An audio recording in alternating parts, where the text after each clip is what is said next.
بسم اللہ الرحمن الرحیم۔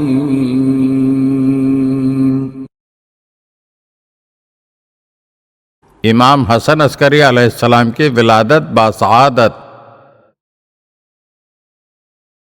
ہمارے 11ویں امام حسن عسکری علیہ السلام کی ولادت باسعادت 10 ربیع الثانی 232 ہجری جمعے کے روز جناب حدیثہ خاتون کے بطن مبارک سے مدینہ منورہ میں ہوئی۔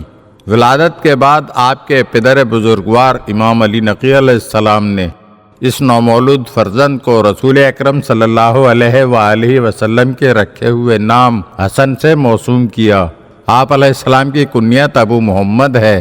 آپ علیہ السلام کے مشہور القاب یہ ہیں: عسکری، ہادی، ذکی، خالص، سراج اور ابن الرضا۔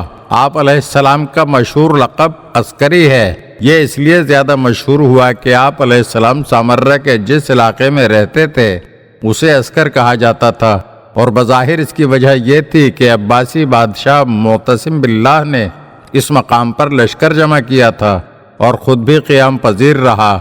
اسی وجہ سے یہ علاقہ عسکر کہلایا جانے لگا۔ جب متوکل عباسی حاکم ہوا تو اس نے امام علی نقی علیہ السلام کو مدینہ منورہ سے بلوا کر یہیں مقیم رہنے پر مجبور کیا تھا۔ نیز یہ بھی تھا کہ ایک مرتبہ بادشاہ وقت نے امام حسن عسکری علیہ السلام کو اسی مقام پر 90,000 لشکر کا معائنہ کروایا تھا، اور آپ علیہ السلام نے اپنی 2 انگلیوں کے درمیان سے اسے اپنے خدائی لشکر کا مشاہدہ کروایا تھا۔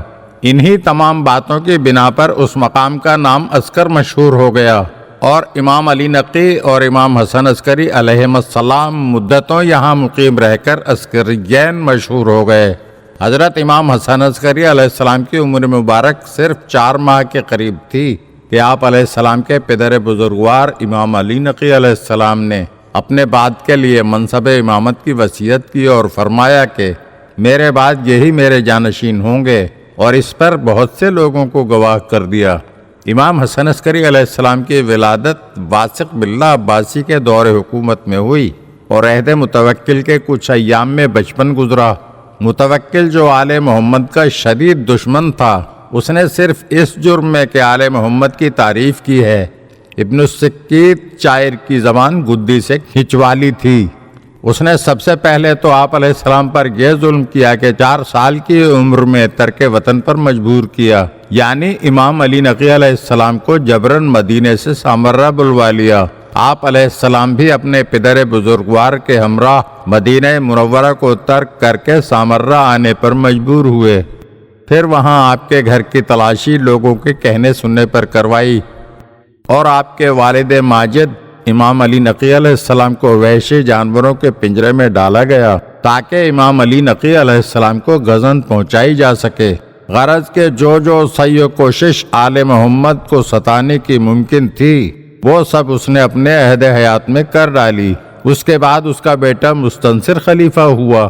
یہ بھی اپنے باپ کے نقش قدم پر چل کر آل محمد کو ستانے کی عادت پر مصر رہا، اور اس کی مسلسل کوشش یہی رہی کہ ان لوگوں کو سکون نصیب نہ ہونے پائے۔ اس کے بعد جب مستعین کا دور حکومت آیا تو اس نے آپ علیہ السلام کے والد ماجد امام علی نقی علیہ السلام کو قید خانے میں رکھنے کے ساتھ ساتھ یہ سعی پہم کی کہ کسی صورت امام حسن عسکری علیہ السلام کو قتل کروا دے، اور اس کے لیے اس نے مختلف راستے اختیار کیے۔ مستعین کے بعد جب معتز باللہ خلیفہ ہوا تو اس نے بھی ہر طرح کا ظلم امام علی نقی علیہ السلام اور آپ علیہ السلام کے اہل و عیال پر روا رکھا، یہاں تک کہ اس نے 254 ہجری میں امام علی نقی علیہ السلام کو زہرتے شہید کروا دیا۔ یہ ایک ایسی مصیبت تھی کہ جس نے امام حسن عسکری علیہ السلام کو بے انتہا رنج و غم میں مبتلا کر دیا۔ امام علی نقی علیہ السلام کی شہادت کے بعد امام حسن عسکری علیہ السلام خطرات میں محصور ہو گئے، کیونکہ حکومت کا رخ اب آپ ہی کی طرف تھا۔ معتز نے ایک شقی ازلی کی حراست اور نظر بندی میں امام حسن عسکری علیہ السلام کو دے دیا۔ اس نے آپ علیہ السلام کو ستانے میں کوئی دقیقہ فروگزاشت نہیں کیا، لیکن آخر میں وہ آپ کا معتقد و محب ہو گیا۔ آپ کی عبادت گزاری اور روزہ داری نے اس پر ایسا گہرا اثر کیا کہ اس نے آپ علیہ السلام کی خدمت میں حاضر ہو کر معافی مانگ لی۔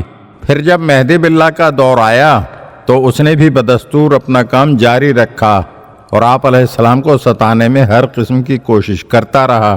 ایک دن اس نے آپ علیہ السلام کو صالح بن وسیف نامی ناسبی کے حوالے کر دیا اور حکم دیا کہ ہر ممکن طریقے سے آپ کو ستائے۔